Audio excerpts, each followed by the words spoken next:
राम महाराज जी, महाशिवरात्रि का पर्व आ रहा है।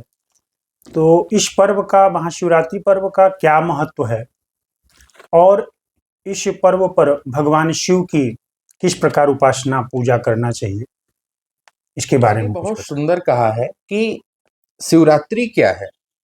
जब आदि अनंत शिव ने शक्ति को अपनाया और संसार ने सृजन का मोल जाना, जहां हर श्वास में शिव बसते हैं और हर आवाहन में शक्ति। शिव बिना शक्ति अधूरी है और शक्ति बिना शिव मौन। आत्मा से परमात्मा का मिलन है शिवरात्रि। यह केवल एक रात्रि नहीं है, बल्कि ब्रह्मांड की एक अनंत यात्रा है। आइए अब हम समझते हैं कि शिवरात्रि का महत्व क्या है। देखिए, महाशिवरात्रि का महत्व तो बहुत है, क्योंकि भगवान शिव से संबंधित है ये। और शिव का मतलब परम ब्रह्म है। पूरे वर्ष में 12 शिवरात्रि आती है, और यह जो 12 शिवरात्रि है, यह प्रत्येक मास के कृष्ण पक्ष की चतुर्दशी तिथि को पड़ती है। लेकिन फाल्गुन मास में पड़ने वाली कृष्ण पक्ष की चतुर्दशी को हम महाशिवरात्रि के नाम से जानते हैं। महाशिवरात्रि का अपना एक वैज्ञानिक महत्व भी है और आध्यात्मिक महत्व भी है।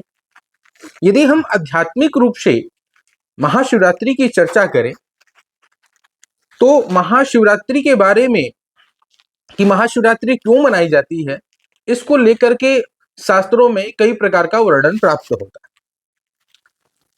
कुछ लोग भगवान शिव के जन्म दिवस के रूप में मनाते हैं। कहते हैं ब्रह्मा के भ्रिकुटी से भगवान शिव उत्पन्न हुए, क्योंकि भगवान विष्णु का जन्म हुआ और भगवान विष्णु के नाभि से ब्रह्मा निकले और ब्रह्मा के भ्रिकुटी से भगवान शिव निकले। तो इसलिए लोग कहते हैं कि भगवान शिव का जन्म हुआ था। तो जन्म दिवस के तौर पर कि चतुर्दशी तिथि को, फाल्गुन मास के कृष्ण पक्ष की चतुर्दशी तिथि को भ्रिकुटी से जन्म हुआ, इस कारण जो है लोग जन्म के रूप में महाशिवरात्रि को मनाते हैं। कुछ लोग का ये कहना है कि जब समुद्र मंथन हुआ, तो समुद्र मंथन से नाना प्रकार की चीजें निकली, उसमें से विष भी निकला। तो विष का पान भगवान शिव जी ने किया। तो जिस दिन भगवान शिव जी ने विष का पान किया, उस दिन को लोग महाशिवरात्रि के तौर पर मनाते हैं, क्योंकि विष का पान करके उन्होंने सृष्टि की रक्षा की। तीसरा जो मत है, जो लगभग सभी लोग जानते हैं, कि इस दिन मां पार्वती के साथ भगवान शिव का विवाह हुआ, अर्थात शिव और शक्ति का मेल हुआ। यह शिव शक्ति का मेल वैज्ञानिक कारण भी है, इसकी चर्चा हम करेंगे। तो इन रूपों में महाशिवरात्रि को मनाया जाता है, लेकिन एक वर्णन और प्राप्त होता है महाशिवरात्रि को लेकर के। कहा गया है कि एक बार ब्रह्मा और भगवान विष्णु में भगवान शिव के तत्व को लेकर के एक संग्राम छिड़ गया। उस संग्राम में भगवान शिव जो है वह एक अग्नि स्तंभ के रूप में प्रकट हुए। एक तरफ ब्रह्मा जी थे उस स्तंभ के, एक तरफ भगवान विष्णु थे। तो भगवान विष्णु और ब्रह्मा जी ने नाना प्रकार से उस स्तंभ की पूजा की। उस स्तंभ के पूजा से भगवान शिव प्रसन्न हुए, और भगवान शिव प्रसन्न हुए तो भगवान शिव ने उस स्तंभ को लिंग के रूप में परिणित किया। तो ब्रह्मा और विष्णु, यह दोनों लोग भगवान के निराकार रूप को ही जानते थे, भगवान शिव के निराकार रूप को ही जानते थे। और निराकार रूप से उस दिन भगवान के सगुण साकार रूप का उन लोगों ने दर्शन किया। जब भगवान उस सगुण साकार के रूप में, लिंग के रूप में उत्पन्न हुए और उन्होंने भगवान विष्णु को उनके कार्य का बोध कराया कि उनका कार्य जगत का पालन करना है, उनके दायित्व को सौंपा और ब्रह्मा जी को इस सृष्टि के रचनाकर्ता के रूप में उनके दायित्व को सौंपा और स्वयं ही रुद्र के रूप में ब्रह्मा जी के भ्रिकुटी से उत्पन्न होकर के स्वयं को संहारकर्ता का दायित्व दिया। महाशिवरात्रि का जो वैज्ञानिक महत्व है वह यह है कि इस दिन एक ऐसी खगोलीय घटना घटती है जिसके कारण पृथ्वी एक ऐसी स्थिति में होती है जो मानव के शरीर और ऊर्जा पर गहरा प्रभाव डालती है। अर्थात मानव की ऊर्जा का प्रवाह ऊपर की ओर होने लगता है और यह ऊर्जा मानसिक और शारीरिक दृष्टि से लाभदायक होती है, क्योंकि यही शिव और शक्ति का मिलन है। क्योंकि यह जो ऊर्जा है वो ऊपर की ओर उठती है तो यह शक्ति से जाकर के मिल जाती है, जिससे हमारे शरीर के जो विकार होते हैं नष्ट हो जाते हैं। इसलिए महाशिवरात्रि के दिन कहा गया है महाशिवरात्रि, अर्थात यहां रात्रि का महत्व है। रात्रि के समय भगवान शिव की आराधना की जाती, अपने रीढ़ के हड्डी को बिल्कुल सीधा करके बैठ जाएं और बैठ करके भगवान शिव के किसी मंत्र का जप करें, तो आपकी ऊर्जा जब ऊपर की ओर उठती है तो वह जाकर के शक्ति से मिल जाती है। इसी प्रकार अब बात यह है कि भगवान शिव की आराधना कैसे करें। तो देखिए, रात्रि के 4 प्रहर की आराधना को विशेष बताया गया है।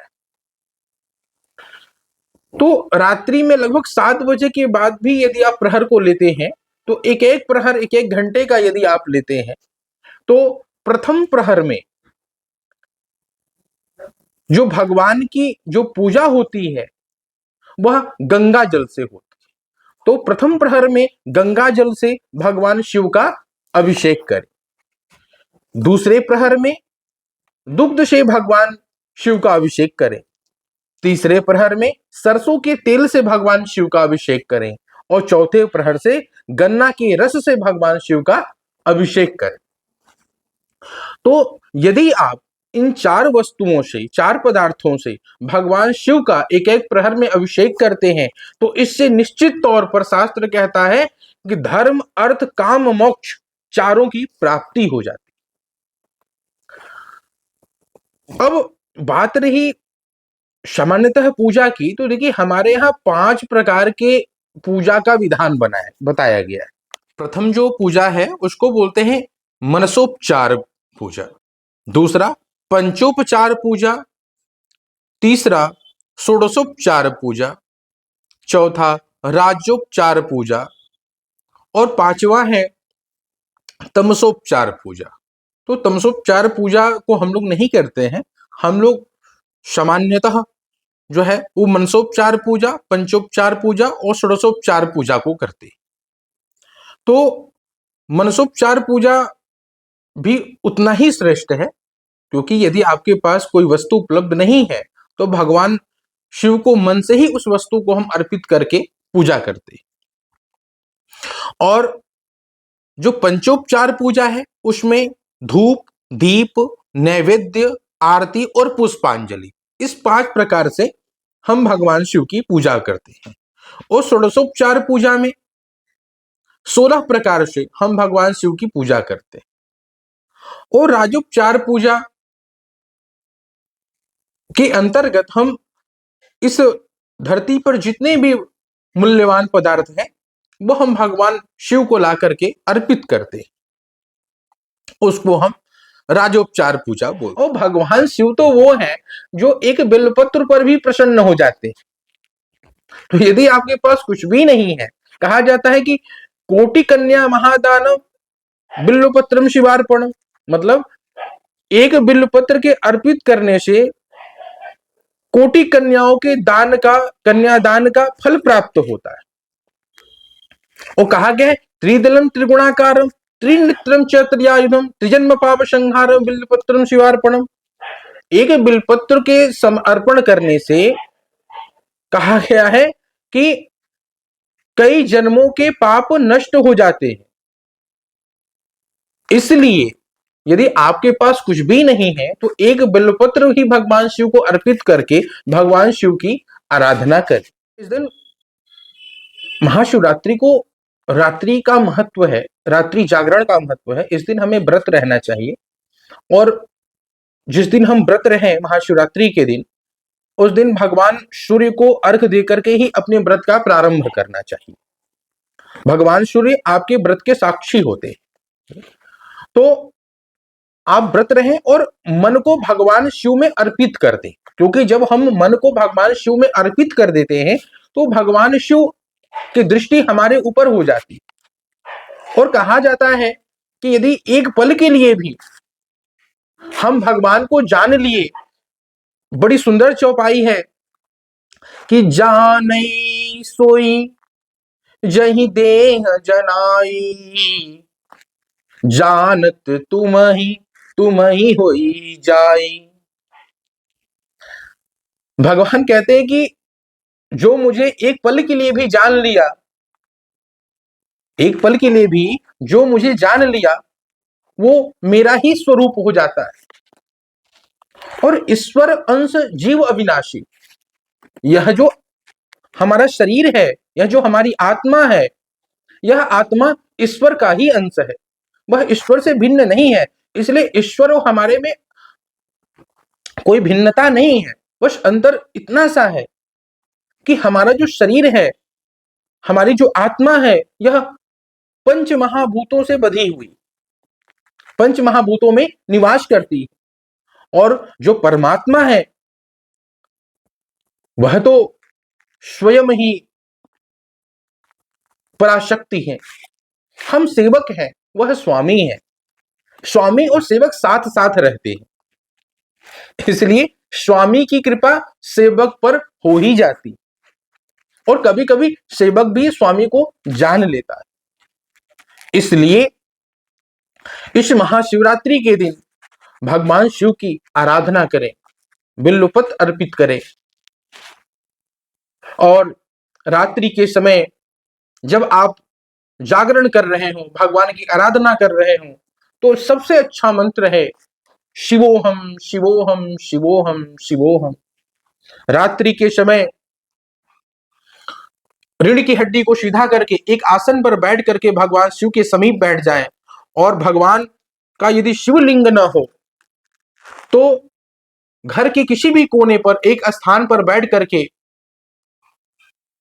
ऐसा अनुभव करें कि आप भगवान शिव के गोद में बैठे हुए हैं और भगवान शिव का जो हाथ है वो आपके सर के ऊपर है, और आप निरंतर शिवोहम शिवोहम शिवोहम शिवोहम शिवोहम इस मंत्र का जप करें। शिवोहम शब्द का मतलब है मैं ही शिव हूं। तो शिवत्व की प्राप्ति आपको होने लगी, भगवान शिव की कृपा आप पर होने लगी। हाँ, यह ध्यान रहे कि भगवान का जो बीज मंत्र है भगवान शिव का, ओम ओम नमः शिवाय, इस मंत्र का जब बिना गुरु की आज्ञा के बिना न करें। गुरु की आज्ञा प्राप्त हो, गुरु दीक्षा प्राप्त हो, तभी आप ओम नमः शिवाय मंत्र का जप करें।